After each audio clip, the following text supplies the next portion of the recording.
Hola, ¿cómo están? Bienvenidas y bienvenidos a un nuevo capítulo de Influyentes acá en CNN Chile. Nuestro primer invitado de hoy es Lucas Sierra. Él es abogado, académico y experto en Derecho Constitucional. Con él vamos a conversar sobre el anteproyecto, sus características, cómo quedan normas sobre el aborto o derechos sociales y los escenarios tras el plebiscito del 17 de diciembre. Lucas Sierra, bienvenido a Influyentes. Hola, muchas gracias por la invitación. Lucas, tú has estado en el tema constitucional muchos años. De hecho, fuiste parte del Consejo Ciudadano de Observadores del proceso constituyente de la expresidenta Bachelet. O sea, son varios años. Demasiados años. ¿Cómo estás viendo este proceso? Con alguna preocupación que después de tantos años nos encontremos de nuevo con una tensión tan grande. Al parecer falta todavía bastante para el plebiscito, falta la campaña también, que es probable que sea importante. Pero de nuevo nos encontramos con una votación, que fue la última votación del Consejo, muy dividida en dos bloques, ¿no? Y creo que dos cosas, una que es positiva y la otra no, porque no se ha reflejado esa cosa positiva. Es que yo creo que las distintas vueltas de la vida desde esos minutos, desde después del estallido, la pandemia, etcétera, a la opinión pública, creo, ha puesto a la Constitución en el lugar que le corresponde. En algún minuto pensamos que la Constitución lo era todo, nos olvidamos de la ley, que es lo más importante, cotidianamente es lo más importante, y pensábamos que la Constitución era una especie de vara mágica, ¿no? de una lefa así, de Borges, que lo contenía todo y lo podía solucionar todo. Y yo creo que esa idea ya ha cambiado. Y eso por una parte. Y por la otra, de nuevo nos encontramos con una Constitución quizás con otro signo al otro lado, pero igualmente expansiva y usando este término que está tan al uso, que es maximalista, ¿no? Con una Constitución muy larga, muy grande, con muchos componentes de decisiones que deben ser de política pública más cotidiana dentro de un rayado de cancha que debería ser simplemente la Constitución. Sí. Hay, personeros de distintos partidos políticos, de distintos pensamientos que ya se están manifestando. Ernesto Tone dijo que le parecía una constitución conservadora y Genaro Arriagada calificó esto de que tiene peligro de regresión autoritaria. ¿Tú lo ves de esa manera? ¿Tiendes a identificarte con ese tipo de riesgos que tendría este texto constitucional? Mira, es una constitución, es una propuesta constitucional curiosa. Creo que tiene hartos rasgos conservadores. Bastante rasgos conservadores, y tiene un rasgo especialmente conservador que a mí me parece preocupante, que es una constitución que, a pesar de ser una constitución de tener la impronta republicana, tiene algo medio contrario a la república, en el sentido de que, y se ve en algunas propuestas, una que a mí me parecía especialmente grave, que se modificó, pero no tanto, era la objeción de conciencia institucional. Claro. La objeción de conciencia institucional a mí me parecía un desafío franco a el territorio en que vivimos todos, que es la ley.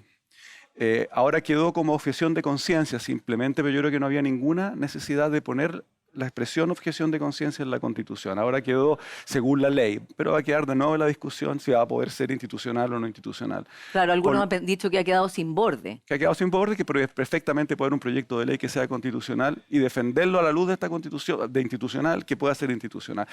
La objeción de conciencia institucional a mí me parece una locura desde el punto de vista de la República. Es realmente un desafío, una amenaza a la República muy grande, y quedó la posibilidad, ya no está en la Constitución, pero quedó la posibilidad abierta. Y además se cambiaron algunas propuestas que había hecho la comisión experta, por ejemplo en materia de salud, que se establecía que el Estado podía crear hospitales, ahora puede sostener hospitales, y así en materia de educación.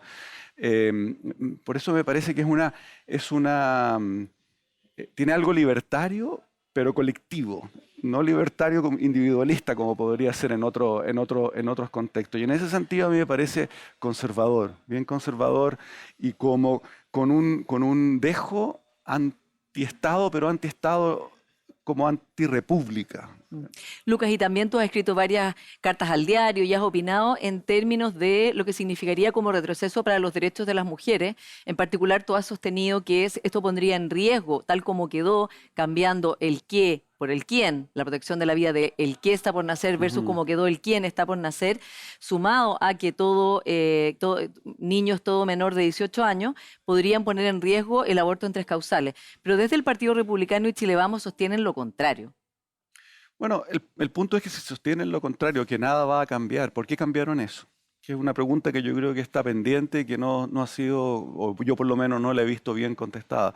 Si creen que es completamente inocuo ese cambio, bueno, ¿por qué se hizo ese cambio? Es como pensar que los cambios constitucionales, los cambios de las normas jurídicas no van a producir efectos, que van a ser efectos solamente simbólicos y no efectos que puedan traducirse en decisiones institucionales después. Entonces, esta combinación de dos normas. Ahora, la norma de que los niños son menores de 18 años viene de un tratado internacional suscrito por Chile. Hay una ley al respecto. Y no había ninguna necesidad de ponerlo en la Constitución y que la Constitución estuviese definiendo tramos etarios como lo hace el Código Civil, ¿no? Ahí es otra expresión de este maximalismo y de este querer como congelar el propio tiempo en una constitución, porque mientras uno más le ponga a la constitución, más congela el propio presente y lo proyecta hacia el futuro, en vez de dejar que el propio tiempo vaya evolucionando el sistema jurídico. Entonces, creo que es un riesgo y es un riesgo innecesario de correr. Porque si yo fuera un abogado, un activista antiaborto, estoy esperando que salga esta constitución para desafiar a la ley respecto de un acto determinado ante el Tribunal Constitucional. Claro, y justamente, Lucas, como han argumentado abogadas como Lisa Walker, que participó en la tramitación de la ley de aborto en 3 causales, esto podría arriesgar que se judicialice en el futuro esta ley de aborto en 3 causales. Sí, yo también creo. Es un riesgo innecesario de debate judicial. De nuevo, mientras más cosas uno pone en la Constitución, menos poder le da o le quita poder al Congreso y más poder le da a los jueces constitucionales. Estas son cuestiones que van y que es muy grave. O sea, tenemos el caso de Estados Unidos. En el caso de Estados Unidos, tú ves que el aborto es una materia polémica desde Roe versus Wade el año 73, o sea, hace 50 años que es una materia completamente polémica. La Corte Suprema cambió su jurisprudencia hace poco. Es el problema de definir una cuestión tan delicada como el aborto jurisdiccionalmente, judicialmente y no políticamente a través de la ley. Nosotros habíamos logrado de alguna manera llegar a un acuerdo pacífico en esto. Y ahora se va a abrir, o existe el riesgo cierto de que se abra de nuevo por estos 2 cambios constitucionales, más, fíjate que hay un tercero, indirecto, que es la posibilidad de tener objeción de conciencia institucional sin orillas. Claro. Ahora, desde el punto de vista de, como decía, del Partido Republicano, de Chile Vamos, dicen que no es verdad, que es mentira, que esto, digamos, no es lo que están proponiendo y que esto no va a ser así. ¿Cómo las personas pueden votar informadamente, digamos, si hay una discrepancia constitucional tan grande? Bueno, ha habido algunos personeros republicanos que han dicho que la idea de esto es ir prohibiendo todo aborto hacia el futuro, incluso el aborto en 3 causales. El punto es, yo no he oído buenas razones de por qué correr este riesgo si lo que se quiere es continuar con el statu quo de la ley en 3 causales hoy día, que costó bastante llegar a ella, digamos. Si esta cosa de la vida, el que está por nacer, es una regla que viene del Código Civil, o sea, viene de mediados del siglo XIX, y que en la Comisión Ortúzar, por influencia de Jaime Guzmán, fue subida a la Constitución, como una solución de compromiso, porque Guzmán quería establecer que el derecho a la vida no fuera a las personas, o sea, cuando una vez es nacida, sino que desde la concepción, o sea, borrar la distinción homicidio-aborto, que fuera siempre homicidio. Y la Comisión Ortúzar no lo dejó, estuvo en desacuerdo. Fueron las pocas veces que perdió Guzmán en la Comisión Ortúzar. Y llegaron a esta especie de fórmula de compromiso que, bueno, subir el Código Civil, que es una norma más o menos conocida, pero su efecto en la Constitución es muy distinto que esté en la ley, porque la ley puede ser modificada por otra ley, como de hecho era con el Código Sanitario hasta 1989. Si en Chile teníamos aborto terapéutico de la década de los 30 del siglo XX.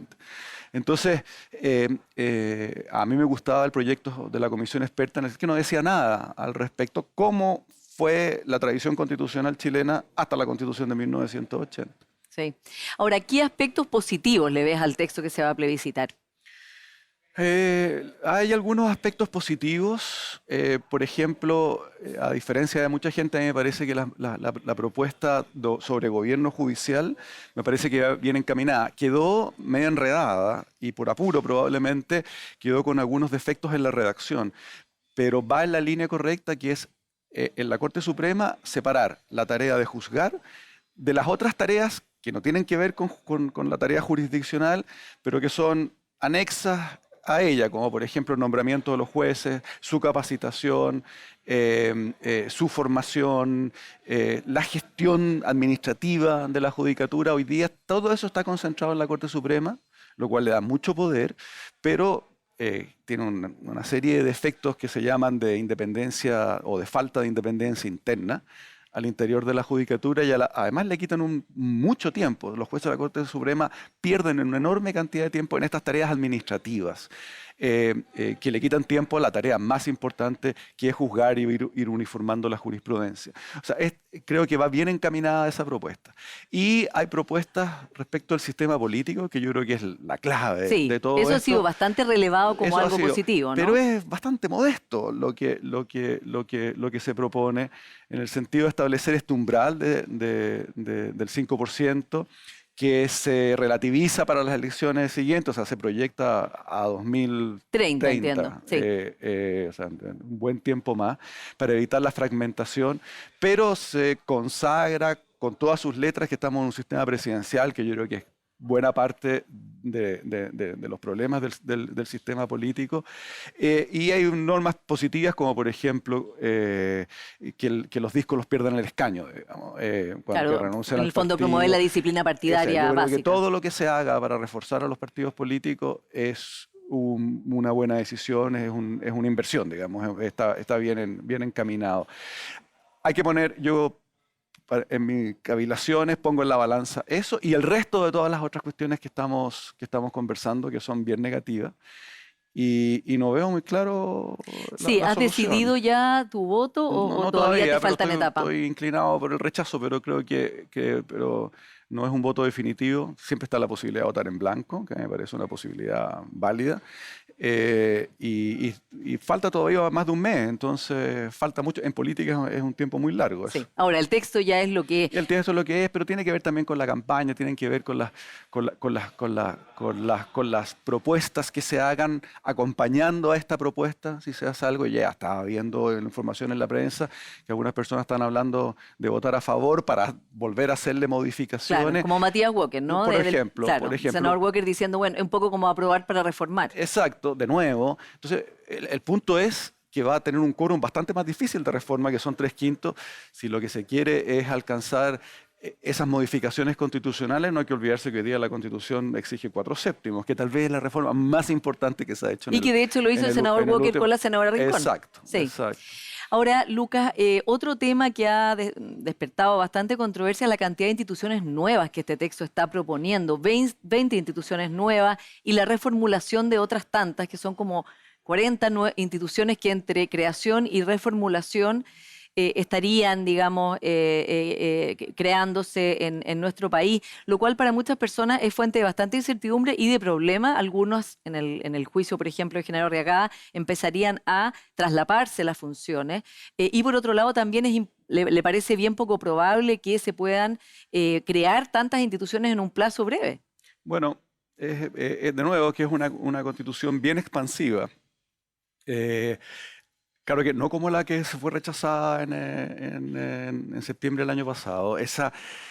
Las normas transitorias, o sea, el paso de un régimen al otro, yo creo que era realmente demencial el que proponía esa constitución. Ahora yo creo que es un poco menos. Es mucho trabajo para el legislativo ir implementando o poniendo en práctica estas nuevas disposiciones constitucionales, pero eso de alguna manera es inevitable cuando se cambia un régimen constitucional, así que finalmente esto se aprueba. Lo que sí es que hay mucho órgano nuevo también como y mucha disposición nueva, excesivamente influenciada por la contingencia. Hay varias disposiciones en la administración que dicen que el traspaso a fundaciones tiene que ser controlado. Bueno, si no hubiese existido el caso de Democracia Viva, esa norma no existiría, ¿te fijas? Entonces, hay que... O la policía de frontera, por O la ejemplo. policía de frontera, que está muy delicadamente diseñada, me parece a mí que está en una norma transitoria, pero hay una tensión con el texto permanente, porque el texto permanente dice las Fuerzas Armadas y las policías son las Fuerzas Armadas, el Ejército, etcétera, y Carabineros e investigaciones. Y de repente aparece esta policía fronteriza, que no se sabe si va a corresponder a alguna de estas o si es una nueva, ¿te fijas? Entonces, quedó una tensión entre las disposiciones permanentes y esta disposición transitoria que crea esta policía fronteriza. ¿Qué dependencia va a tener? ¿Va a ser una nueva, así como es investigaciones y como es carabinero? ¿Va a depender de alguna fuerza armada? Ojalá que no, para no involucrar a las Fuerzas Armadas en el control de la delincuencia cotidiana, ¿no? O del orden público cotidiano. Entonces, te fijas, esta expansión quedó no siempre con un buen sustento técnico al interior de la propia Constitución. O sea, hay una cosa que tiene que coordinar la lucha contra la corrupción. Claro, por ejemplo, que ella para algunos expertos está en contradicción con la Contraloría. Está con la Contraloría y también con otros órganos que tienen que ver con eso, como por ejemplo el Consejo de la Transparencia. El Consejo de la Transparencia también ayuda a controlar la corrupción de una manera indirecta, ¿no? Pero la Contraloría es lo más directo y vamos a quedar con este órgano que coordina y tiene consagración constitucional. Es extraño. Sí. Ahora, Lucas, tú decías en una entrevista que también sería bastante negativo que se rechace. Esto fue antes de conocer el texto definitivo, por supuesto, porque ya tercer proceso en realidad constitucional en el que estamos. ¿Cuál para ti es como lo que hoy día te hace más complicado votar a favor de este texto? ¿Es la suma de todo esto o hay algún punto que para ti realmente es algo que es una línea roja? Por el carácter expansivo, porque igual que la otra, genera un terreno enorme para la futura judicialización. Eso yo le tengo mucho miedo a la judicialización. O sea, sacar el diseño, la modulación de nuestra vida cotidiana, nuestra vida política, desde el Congreso, que es el órgano que tiene que hacer eso, a los tribunales, me parece un riesgo institucional gigantesco. Y también hay cuestiones simbólicas que para mí son bien... me pesan, como por ejemplo quién está por nacer. O sea, estas disposiciones que arriesgan el peligro de modificar lo que se ha alcanzado, que es como volver al pasado, porque volver de nuevo a la década de los 30, digamos, con la ley de aborto en tres causales, me parece una provocación. Yo lo encontré realmente como una provocación muy innecesaria.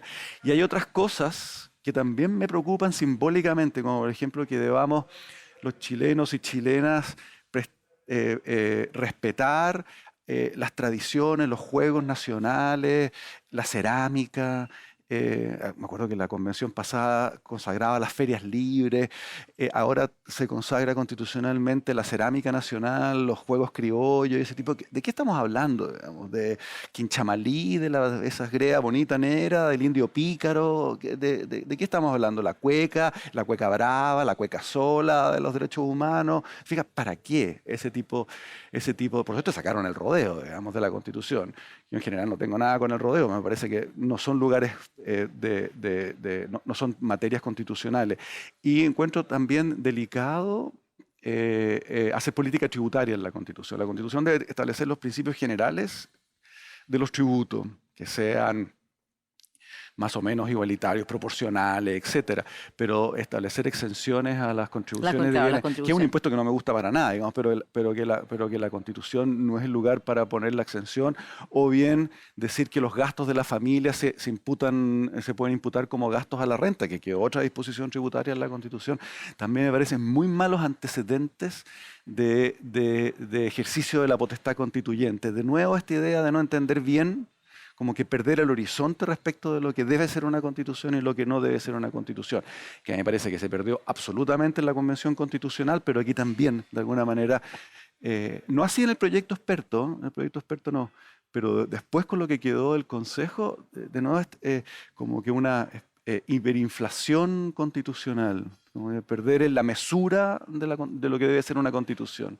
Y si tú, Lucas, que llevas tantos años en esto, le tuvieras que explicar a un extranjero ¿Qué ha pasado en Chile en materia constitucional desde el proceso de la presidenta Bachelet, que se hace un proyecto, están los cabildos ciudadanos, hay toda una participación ciudadana muy importante y de observadores ciudadanos como tú? Ese proyecto queda guardado en un cajón. Luego la convención y luego este proceso en que lo que sí está claro es que no es una constitución de consenso, ¿no? Eso, más allá de que gane el a favor o en contra, esta no es una constitución de consenso y han quedado excluidos sectores desde la centroizquierda hacia la izquierda de esto y también sectores de centro, como hablábamos, el caso de Genaro Reagá, Ignacio Walker, en fin, otras personalidades que estuvieron por el rechazo de la convención y también ahora están en contra. ¿Cómo se explica esto? Bien difícil de explicar, bien difícil de explicar. Yo creo que ha habido yo creo que es el régimen político. Y por una parte, y por la otra, una, una cierta artificialidad en señalar a la Constitución como madre de madre de todos los vicios.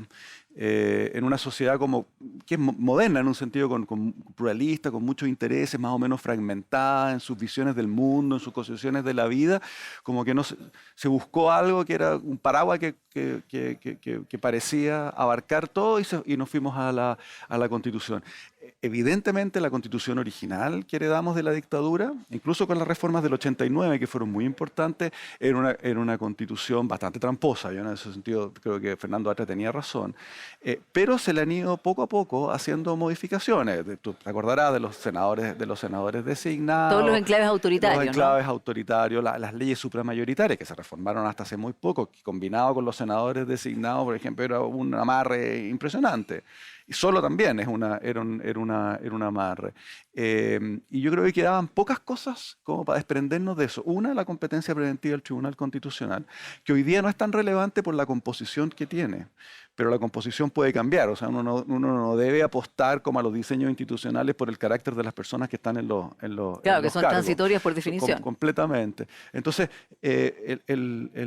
había que haber puesto en su real escala, se desescaló la cuestión constitucional. Y yo creo que el régimen presidencial fue significando, sobre todo después de la reforma del 2014-15, que eliminó el binominal, que tenía otros problemas, pero tenía una cosa buena que era mayoritario. Te fijas, esto se conversaba bien con el régimen presidencial, digamos, de alguna manera era funcional a estos dos poderes, que son el presidente de la República mayoritario y una mayoría en el Congreso que ojalá calce, digamos, con el presidente para poder avanzar.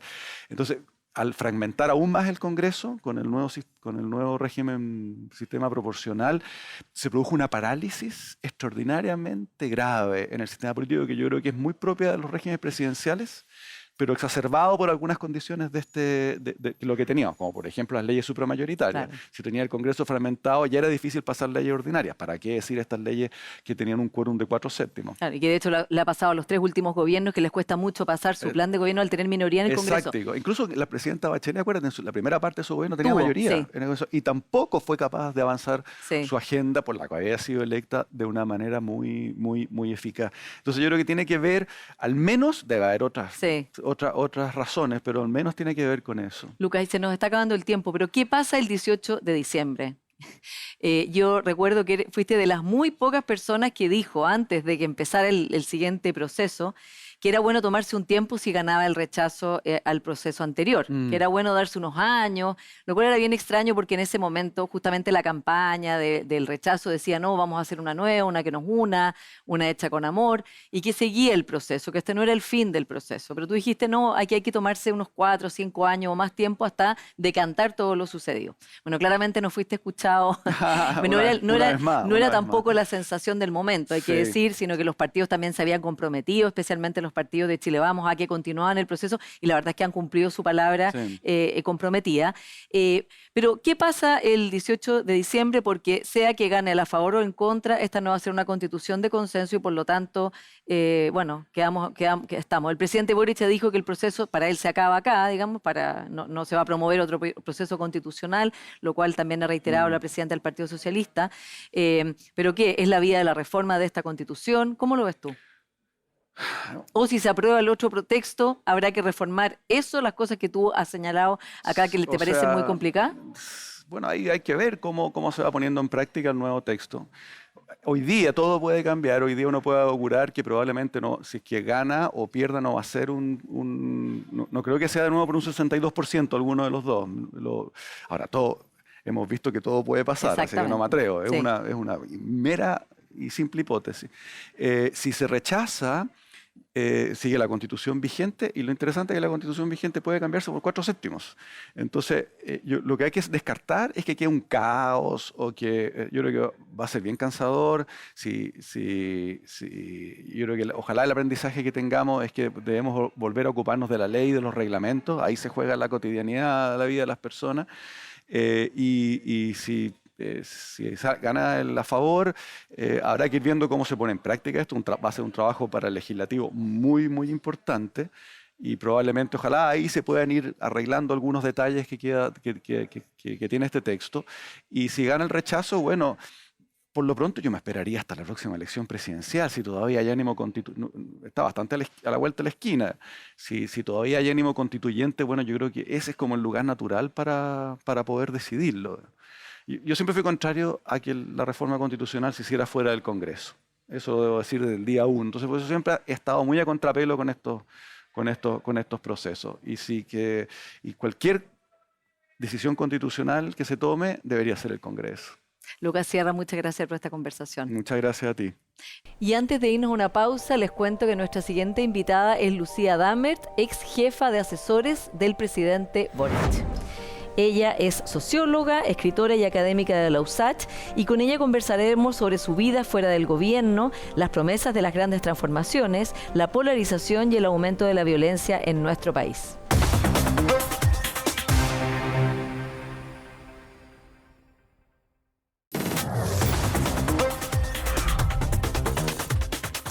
Lucía Dammert, bienvenida una vez más a Influyentes. Gracias a ti por la invitación. Lucía, después de tu paso por el gobierno como jefa de asesores, has vuelto a tu vida académica como profesora titular de la USACH, y también acabas de lanzar un libro que se llama Making Policy Reform Matter in Latinoamérica, tomando los temas que has seguido tú a lo largo de tu vida: delincuencia, reforma a la policía. ¿Cómo ha sido esta vuelta a tu vida de ciudadana, digamos, de académica, fuera del gobierno? No, ha sido una vuelta natural. En realidad yo estuve durante la campaña y la primera etapa del gobierno apoyando en espacios donde se me pidió apoyo, y volví a mis clases, a la universidad, a las cosas que hago. Y este libro en realidad estaba preparado desde hacía un buen rato, pero justamente los problemas de seguridad que hay en América Latina, los problemas que hay con las policías, hacían que una y otra vez uno revisara los casos. Hay 8 casos de países, entonces decidimos darle un cierre con mis colegas. Y publicarlo también porque en el marco de las discusiones que hay hoy día sobre seguridad en la región, hay como una tentación más autoritaria, y es bueno demostrar que las policías funcionan en los marcos democráticos, que las políticas de seguridad funcionan en los marcos democráticos, y que estas tentativas más autoritarias de decir, bueno, cerremos el Congreso, no tengamos justicia y metamos a todos los jóvenes modelo presos. Bukele, digamos. Claro, modelo Bukele y otros más, la verdad es que pueden traer beneficio en el corto plazo, pero en el largo plazo, como ya ocurrió en El Salvador previamente, no. Entonces, ha sido una linda vuelta. Mis alumnos son además muy, muy queridos. Lucía, ¿y tu paso por el gobierno incluyó fake news, noticias, todo tipo de hostilidad en redes sociales, como dices tú, sicarios de Twitter que te atacaron, te acusaron de cosas que no tenían ningún fundamento? ¿Valió la pena salir de tu vida académica e ir al gobierno? Sí, valió la pena. El servicio público es una cosa a la que uno no debe renunciar. Es difícil, es muy difícil cuando uno no es miembro de un partido político, sin duda. Pero vale la pena porque al final del día uno también está tratando de aportar no para un proyecto individual, sino para un proyecto país. Y creo que yo aprendí mucho de lo que significa también estar en el Estado, en alguna posición distinta a la que había estado yo previamente. Y creo que también tuve algún aporte en lo que fue la decisión de las políticas públicas en algunas áreas, y especialmente en la presidencia. Entonces, valió la pena. Creo que no podemos dejar que la política sea solo para algunos. Todos como ciudadanos tenemos que involucrarnos, más cuando uno trabaja en temas que pueden aportar a políticas públicas más sólidas. Lucía, ¿y cómo ves al gobierno hoy día? Un gobierno que tiene un respaldo de un 30%, que enfrenta dificultades de sacar adelante sus proyectos en un Congreso que está bastante tensionado, y además con el escenario, digamos, del plebiscito en poco más de un mes más encima. Bueno, el escenario de este gobierno era un escenario que sabíamos muy difícil, ¿no? Por primero, un gobierno post-COVID, que en todos los países del mundo los gobiernos post-COVID están sufriendo bastante para mover la maquinaria nuevamente, con situaciones como los temas laborales, como los temas de las mujeres, de las violencias que han cambiado sustantivamente. Segundo, que este es un gobierno en algún sentido de doble minoría, ¿cierto? En la primera vuelta con minoría y luego con minoría en el Congreso, lo que hace mucho más difícil avanzar en las políticas públicas propuestas. Tercero, que ya veníamos de un periodo largo de una política bastante más irreflexiva, de una política más confrontacional, donde el suma cero se ha convertido probablemente en el objetivo de la conversación, más que en ver cómo avanzamos todos juntos. Y eso se ha visto en diferentes lugares y en diferentes momentos. Pero lo cuarto que tal vez no todo el mundo miraba con mucha certeza es este vaivén de la ciudadanía. El péndulo que se llama, ¿no? Sí, este péndulo que en algunos sentidos tiene que ver con lo que tú has discutido con muchos de tus invitados, y es un cansancio ciudadano, un desconcierto ciudadano, una desilusión ciudadana frente a lo que creen que son las tareas de la política, de la gran política, ¿no? Las tareas de resolver los problemas de salud, de educación, de transporte, la necesidad de verdaderamente avanzar con políticas públicas que se ven en la calle. Esa desazón yo creo que se explica las votaciones. Uno puede encontrar personas que han votado por el presidente Boric y que tienen un candidato alcalde de derecha y que después votaron apruebo y que ahora van a votar apruebo. O sea, tú tienes un mix, un menú de decisiones políticas cada vez más variadas. Y eso es bien difícil para gobernar, porque en definitiva tú tienes permanentemente una audiencia que es una audiencia líquida. Sí. Y en ese sentido, ¿qué crees tú que tiene que hacer este gobierno y el presidente para tener un legado? Porque las expectativas con el presidente Boric son de transformación, un programa transformador, y la verdad es que ha costado, digamos, que saque reformas adelante, ha sacado las 40 horas, el sueldo mínimo de 500.000 pesos, pero hay poco más que eso en adelante. Y el pacto fiscal del ministro Marcel está parado, lo mismo que la reforma de pensiones. ¿Corre el riesgo este gobierno de ser un gobierno de administración y no digo no transformador, sino ni siquiera de reforma profunda? No, yo creo que este es un gobierno que está enfrentando estos desafíos de los que hemos hablado. Me parece que el Programa Nacional de Cuidados es fundamental para el legado de este gobierno. Hasta no muchos años atrás, los cuidados eran una tarea que nos tocaba nomás. Hoy día, desde el presidente, sus ministros, sus subsecretarios han hecho mucho énfasis en la necesidad de avanzar. Creo que hay un acuerdo transversal político sobre esto, y eso es no sé si es un legado, pero eso es una victoria para el país muy importante, para las mujeres sin duda, pero para el país muy importante, y creo que va a ser muy difícil ir para atrás en el concepto que el cuidado no es una tarea de nosotras únicamente. Por supuesto, el copago cero, y hay muchas otras políticas que se han avanzado. Las grandes reformas probablemente no se pueden hacer cuando uno no tiene mayoría en el Congreso, y siendo democráticos, el Congreso es el otro poder del Estado con el cual uno tiene que conversar, dialogar y llegar a acuerdos. Y en ese sentido me parece que hay 3 o 4 cosas muy, muy claves. Una es lo de los cuidados.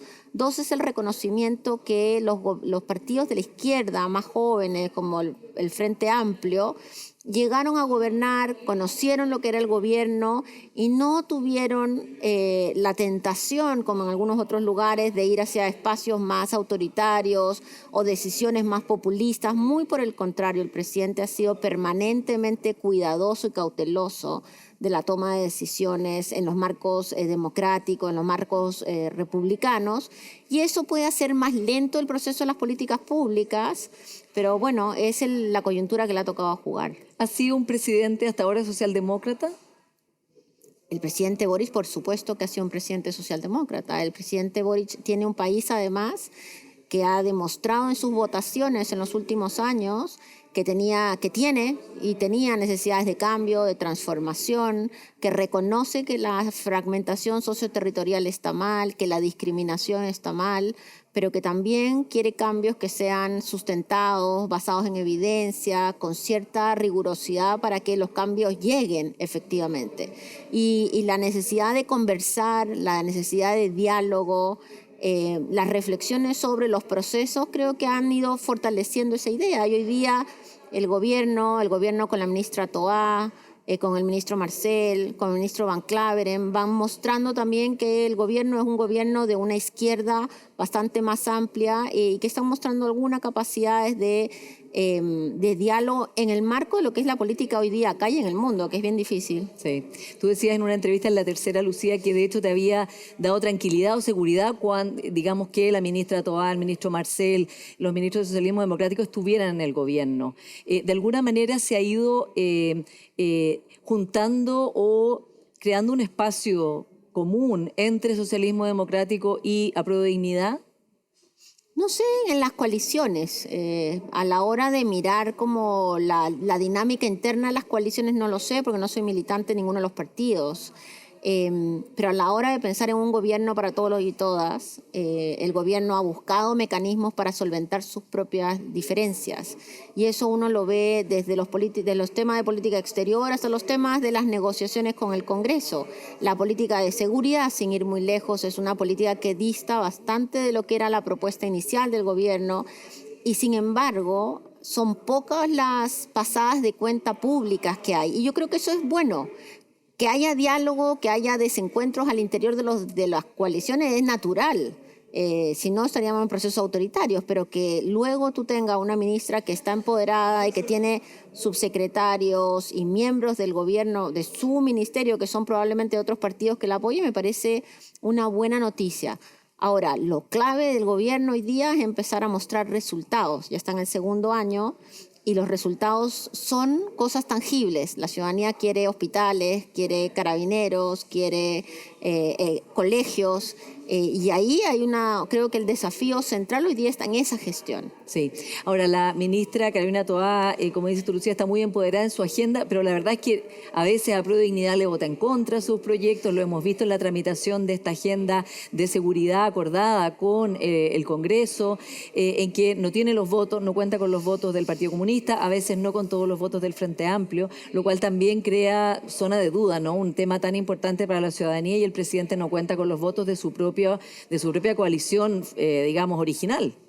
Sí, pero eso yo creo que es la forma como se hace política hoy. Cuando tú miras en Estados Unidos que el presidente de la Cámara no logra tener los votos de su propio partido, de los republicanos, una y otra vez van los candidatos y no logran ordenarse. Es algo impensado de hace una década atrás, pero ya tú en la política cotidiana actual, en Chile y en otros países, ya no existe esta mirada vertical de tomamos esta decisión y todos se alinean. Y ahí está la magia de la política, ¿no? De ir conciliando, de ir tejiendo las redes necesarias, no tanto para lograr lo que uno quiere, sino lograr aquellas cosas que uno cree que van a mejorar al país. Sí. Es un trabajo más largo. Sí.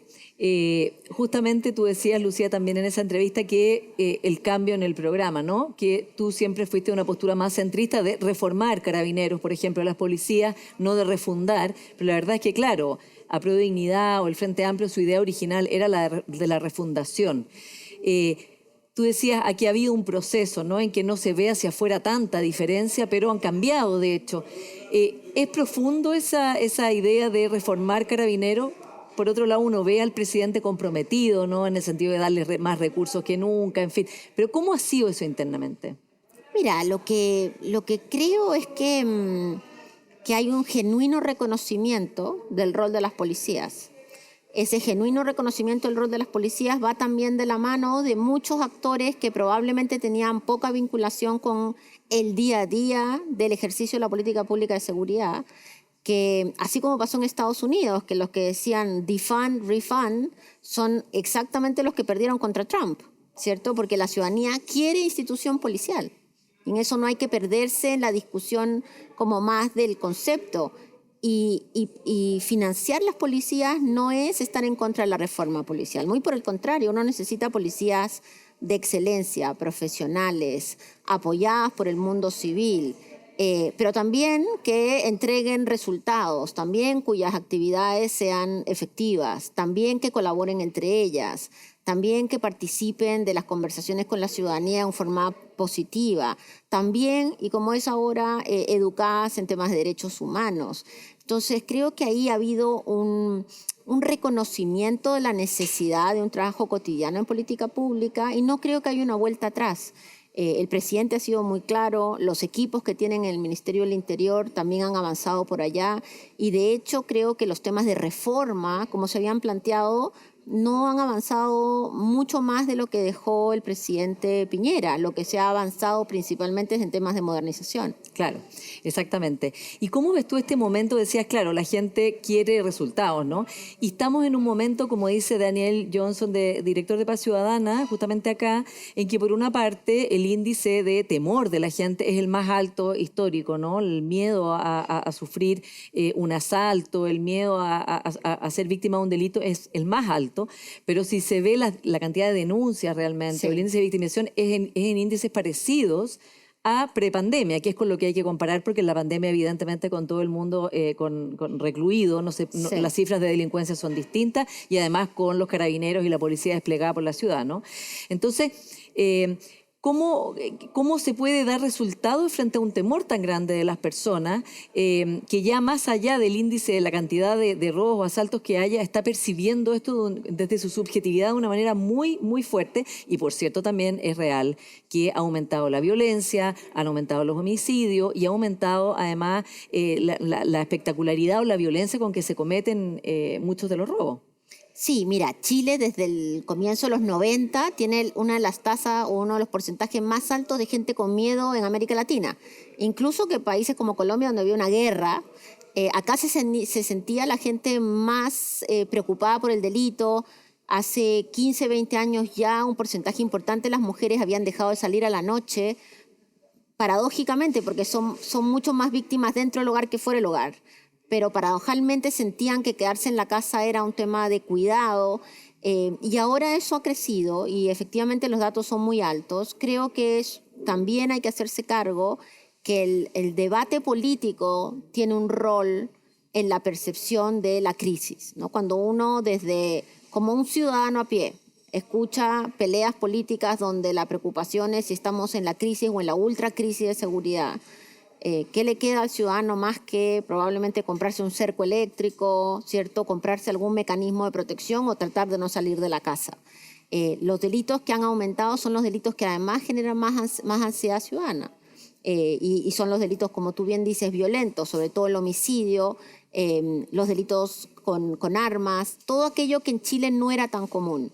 Y para eso tiene que haber políticas públicas específicas. El temor es un problema social en sí mismo. No se resuelve vía la criminalidad. No porque tú bajes el delito, inmediatamente vas a bajar el temor. De hecho, hay como un periodo largo entre que baja el delito y baja el temor. Nosotros nunca hemos pasado por ese periodo tan pronunciadamente. Entonces, creo que por un lado necesitamos tener mucho más datos, una discusión bastante más seria a todo nivel. Y justamente como lo decía Daniel Johnson, necesitamos avanzar también con políticas que sean evaluadas para saber que lo que estamos haciendo es lo correcto. Y también el mundo político tiene la responsabilidad de ir demostrándole a la ciudadanía que las cosas que se hacen van generando impactos positivos. Claro. Y por otro lado, Lucía, pasa todo esto del crimen organizado, ¿no? Que bueno, en el libro ustedes lo analizan en toda Latinoamérica, ¿no?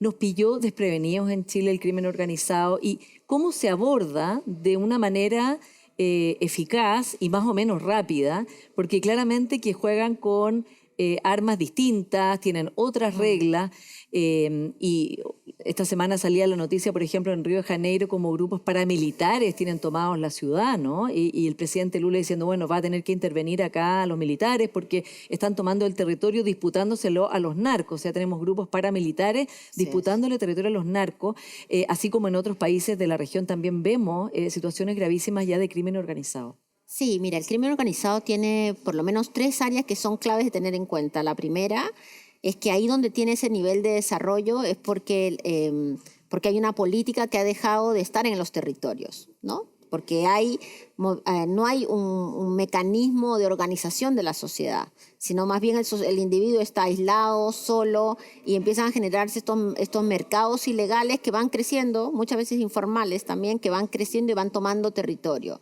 Segundo, que las instituciones del Estado empiezan o a mirar al costado o ser partícipes de los procesos vía principalmente temas de corrupción, ¿no?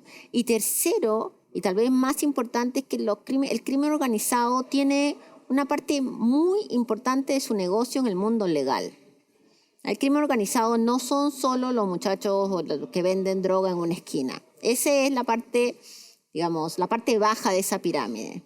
Entonces, ¿dónde están los cientos de millones de dólares que genera el crimen organizado? En Chile, solo para poner un ejemplo, tanto en el tráfico de migrantes, trata de mujeres, seguro, robo de cobre, todos los delitos y narcotráfico. Ahí es donde uno debería, si uno realmente quiere terminar con esto de forma efectiva, ahí es donde hay que poner el énfasis. Porque dado la deserción escolar post-COVID, que ustedes la han estudiado y la han visto muchas veces en el programa, dado los problemas laborales que tienen muchos jóvenes, dada la precarización de muchos territorios, dada la informalidad que tienen grupos importantes del mundo migrante, es imposible pensar que solo llevándose a los más pobres de esta estructura vas a poder terminar con el crimen organizado. Entonces necesitas una fuerza de tarea que se fije en la parte legal de cómo se legaliza ese dinero. Y eso es lo que se ha hecho en países como Italia, como Japón, como el mismo Estados Unidos, donde efectivamente existe el crimen organizado.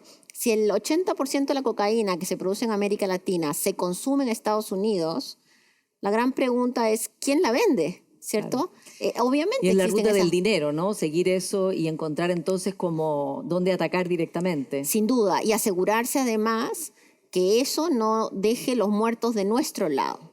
No solamente los muertos en términos de los homicidios, sino también hacer un énfasis específico en que en Chile ha aumentado muy significativamente el consumo de drogas en todos los niveles socioeconómicos. Y el consumo de drogas también está generando un círculo de lesionados, enfermos, adictos permanentes y muertos también. Entonces necesitas que el Estado mire ese lado, que es el lado de la demanda. Ahí donde se demanda droga, se vende droga. Sí. Ahora, tú decías antes, Lucía, este libro que presentan es importante porque en Latinoamérica la idea de que Bukele es el que ha solucionado el tema del crimen organizado, del narcotráfico, de las pandillas, de las maras, está bastante ya en la cabeza de la gente, ¿no? Sí. Es el presidente extranjero más popular en Chile. Y por otro lado, como está bien documentado en ese libro, no son esas las políticas que solucionan el problema en el largo plazo. Mi pregunta es, ¿cómo se puede, qué es lo importante de hacer para un gobierno en estos momentos en que está esta espectacularidad de este tipo de proyectos, de propuestas, ¿no? Como la de Bukele, un ambiente de polarización y, como decía Eugenia Weinstein acá la semana pasada, casi de violencia intrafamiliar en que la gente, en un país, digamos, en que la gente ve pelear a los políticos todo el tiempo, permanentemente, y está agotada y hastiada de ese ambiente adversarial? ¿Cómo debe entonces, a tu juicio, el presidente conducirse respecto de estos problemas que son tan graves como la seguridad, entendiendo este contexto tan complicado? Sí, el contexto ayuda re poco para poder avanzar en políticas de Estado, ¿no? Permanentemente tú ves las discusiones de seguridad que son más altisonantes, que no necesariamente ayudan a, por ejemplo, a los alcaldes. Yo creo que el rol principal que uno tiene acá son los alcaldes, que muchas veces no tienen ni el dinero ni la capacidad de personal para poder enfrentar problemas que parecieran lejanos, pero no son nada de lejanos cuando uno mira la violencia en las escuelas, cuando uno mira la violencia dentro de los centros de salud. Hay una violencia social cotidiana que se está expresando y que no le estamos haciendo caso, y creo que ahí también hay que poner un ojo. Pero por otro lado, efectivamente el gobierno lo que está haciendo y lo que tiene que seguir haciendo es buscar cuáles son los mecanismos más efectivos para enfrentar el delito en el territorio. Ha aumentado, o el año pasado aumentó muy fuertemente el homicidio en Arica. ¿Eso se puede resolver con una misma política pública como enfrentar lo que está pasando en los Andes, donde también aumentó el homicidio? No. Ya no estamos hablando de un fenómeno delictual para todo el país. Y ahí creo que hay iniciativas como la iniciativa de la Fiscalía Supraterritorial que pueden tener algún tipo de impacto, pero sobre todo tú necesitas mirar los mercados ilegales en un formato muchísimo más comprensivo, Sí. en el formato de la legalidad, de la parte oscura, la parte de la corrupción y la parte de lo ilegal. Sí, Lucía, se nos acaba el tiempo y estamos a puertas del plebiscito. ¿Qué debiera hacer el gobierno? ¿Qué debiera hacer el presidente Boric de cara a este plebiscito? Porque por un lado hay mucha presión de que se manifiesta, ha dicho lo que opinan algunas opiniones, pero se le pide que tome una postura más clara. Por otro lado, tendría que haber una articulación de las personas que van a votar en contra. Los partidos oficialistas ya prácticamente todos han manifestado que van a votar en contra. ¿Cómo ves tú esa situación? Sí, mira, el gobierno, en el marco de lo que tenemos que pensar, que es la república y la salvaguarda de las instituciones, el gobierno tiene que hacer lo mismo que hizo en el periodo anterior, que es entregar toda la información necesaria para que el voto sea informado. Eso fue probablemente el eslogan del proceso anterior y debería ser el actual, porque el gobierno es un gobierno de todos los chilenos y chilenas y por ende entregar la información que permita tomar la mejor decisión individual de cada uno respecto a ese documento. Luego, obviamente, los partidos de la coalición tienen sus posiciones y tendrán sus mecanismos de organización, pero creo que así como ocurrió en la primera etapa, el gobierno tiene una obligación de comunicación, sobre todo porque estamos en un momento de un cansancio constitucional bien importante, donde la gran mayoría de personas hoy día está preocupada probablemente de la presea de oro, de alguna de los corredores, mucho más que qué ha pasado en el artículo 125. Entonces, la tarea de comunicación del próximo mes va a ser la tarea primordial del gobierno y de la presidencia, entrando en un mes muy complejo que va a ser un mes de campaña, donde espero que no, pero seguramente nos vamos a llenar de noticias falsas, de todo tipo de mentiras, de todo tipo de suma cero. Entonces, en ese sentido me parece que el presidente puede tener su opinión personal, pero como gobierno su tarea es bastante clara, que es la de informar y permitir que la ciudadanía se informe sobre un documento que es fundamental para nuestro futuro. Claro, pero en el proceso anterior claramente el gobierno estaba a favor del texto de la convención y ahora no es el caso. Pero tiene que informar igual. Y con la misma Informar. intensidad, ¿no? Tiene que informar igual porque además ese es el rol que le toca jugar. El presidente y los equipos de gobierno tienen sus posiciones políticas. Creo que así como en algún minuto uno dijo, mira, la constitución que se ha escrito la primera vez, una constitución que escribió la gente que recibió el voto de la ciudadanía, ahora es lo mismo. Sí. Y al ¿Debiera ser ser así, el presidente y el gobierno? yo creo que hay diferentes opiniones. El presidente, si tiene una opinión formada sobre su votación, puede hacerla pública. Y eso no debería inhabilitar el accionar del gobierno frente al proceso. Si él decide hacerla pública, yo creo que está en todo su derecho, pero lo más importante es que el proceso sea parecido o muy igual al que fue el anterior, justamente para que no se genere ninguna duda respecto al interés, a la motivación. Lo hemos visto en Estados Unidos, lo hemos visto con Bolsonaro, en muchas elecciones. La intención que a veces surge, que felizmente en Chile no ha surgido, de decir acá hubo una intervención gubernamental. Y eso no debería de suceder en ningún caso y el gobierno seguramente no va a dejar que suceda. Lucía Dammert, muchas gracias por esta conversación de hoy. Gracias a ti. Y a ustedes, como siempre, gracias por su sintonía y nos encontramos el próximo domingo.